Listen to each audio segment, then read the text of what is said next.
បាទជំងឺមួយដែលជាជំងឺខ្មែរយើងគឺជំងឺខ្លាចការពិតបាទកម្ពុជាយើងប្រជាជនកម្ពុជាយើងទម្លាប់មួយគឺមិនហ៊ានទទួលយកការពិតបាទអញ្ចឹងឧទាហរណ៍ដូចជាសមត្ថភាពទាបប៉ុន្តែចង់ធ្វើការងារខ្ពស់អត់មានសមត្ថភាពទេហើយក៏ដឹងដែរថាខ្លួនឯងអត់មានសមត្ថភាពប៉ុន្តែចង់ធ្វើការងារធំចង់ធ្វើការងារដែលមានការទទួលខុសត្រូវខ្ពស់ដល់ពេលអញ្ចឹងទៅព្យាយាមរកវិធីធ្វើម៉េចដើម្បីឲ្យបានធំធ្វើម៉េចឲ្យបានខ្ពស់សោកប៉ាន់ក្តីឬក៏ធ្វើយ៉ាងនេះធ្វើយ៉ាងនោះដើម្បីឲ្យបានធំដល់ពេលបានការងារនឹងមកបំពេញការងារអត់ល្អទេបាទការបំពេញការងារមិនល្អមិនមែនត្រឹមតែជាបន្ទុកសម្រាប់កន្លែងការងារទេសូម្បីតែអ្នកនៅក្បែរខាងឬក៏អ្នកទទួលផលប្រយោជន៍ដោយប្រយោលពីការងារហ្នឹងក៏ត្រូវរងទុក្ខដោយសារខ្លួនឯងដែរបាទអានេះហើយគឺខ្លាចការពិតអត់ទទួលស្គាល់តែខ្លួនឯងនឹងទាបទេចេះតែចង់ធ្វើការងារឲ្យខ្ពស់ហួសពីសមត្ថភាពបាទឧទាហរណ៍មួយទៀតអត់ចេះធ្វើការទេអត់ចេះធ្វើការអត់ចេះរកស៊ីអត់ចេះរកលុយតែចង់បានលុយហើយចង់បានមិនមែនចង់បានតិចទេចង់បានច្រើនទៅទៀតបាទដល់ពេលចង់បានច្រើននេះមិនដឹងធ្វើម៉េចចិត្តលោកក៏មានតែរកលុយដោយអំពើមិនសុចរិតហើយអំពើមិនសុចរិតនេះអាចបង្កការលំបាកដល់សង្គមអាចបង្កការលំបាកដល់អ្នកជំនាន់ក្រោយបាទធ្វើម៉េចក៏ដោយឲ្យតែបានលុយអត់ខ្វល់បាទជំងឺខ្លាចការពិតបាទមួយទៀតគឺអត់លុយអត់សមត្ថភាពទិញរបស់ដែលខ្លួនចង់បានតែអត់ខ្វល់ទៅធ្វើម៉េចឲ្យតែបានបាទអានឹងជំងឺខ្លាចការពិតមួយដែរឧទាហរណ៍ដូចសង់ផ្ទះធំអត់លុយសង់ទៅខ្ចីធនាគាររួចអត់មើលថាសមត្ថភាពសងហ្នឹងវាប៉ុណ្ណាទេអត់មើលសមត្ថភាពសងខ្លួនឯងប៉ុណ្ណាទេគឺខ្ចីហួសសមត្ថភាពដល់ពេលយូរទៅវាទៅជាខ្លាចផ្ទះអត់ហ៊ានគេងផ្ទះផ្ទះធំពេកហ៎ខ្លាចផ្ទះហ្នឹងដោយសារអីខ្លាចគេមកទាលុយដល់ពេលខ្លាចគេមកទាលុយមិនហ៊ាននៅផ្ទះទេបាទផ្ទះហ្នឹងនៅបានតែពេលយប់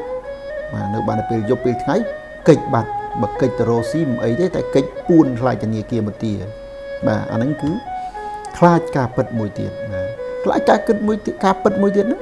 អត់ចំណេះទេបាទខ្លួនឯងអត់ចេះទេរៀនអត់ចេះទេតែចង់ប្រឡងជាប់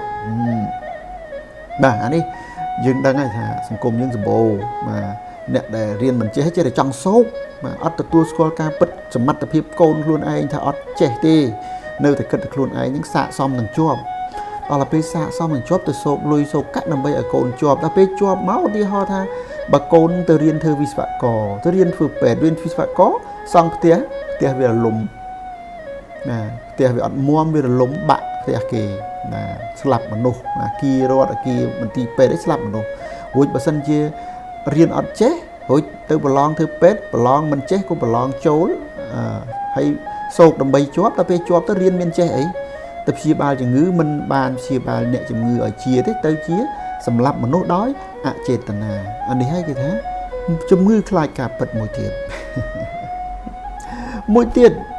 ជំងឺខ្លាចការពិតមួយទៀតឧទាហរណ៍មួយទៀតគឺការពិតអត់ហ៊ាននិយាយទេនិយាយបានតែរឿងកុហកនឹងឯងខ្លាចគេដឹងថាខ្លួនឯងអន់អញ្ចឹងអួតគិតតែអួតពីនេះអួតពីនោះបន្លំកុំឲ្យគេគិតថាខ្លួនអន់នឹងអួតដើម្បីបន្លំបាទអញ្ចឹងអួតប្រាប់ថា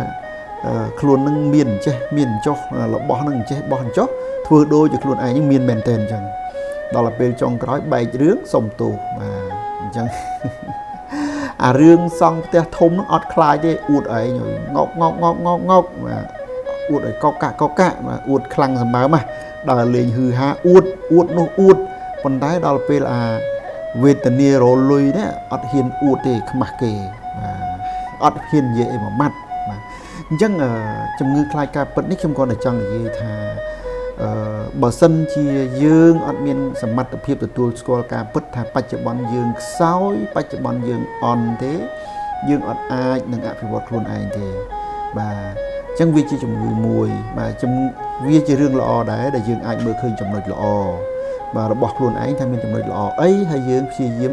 ប្រឹងពីកន្លែងនោះបាទមើលឃើញចំណុចអាក្រក់ខ្លាំងពេកក៏មិនអាចមានកម្លាំងចិត្តដែរប៉ុន្តែយើងមិនអាចកុហកខ្លួនឯងទេកុំទម្លាប់កុហកខ្លួនឯងអញ្ចឹង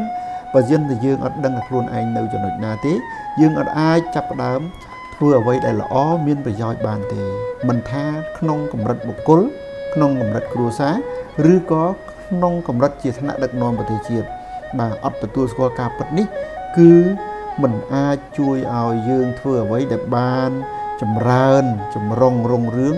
តទៅមុខទៀតឡើយបាទអរគុណ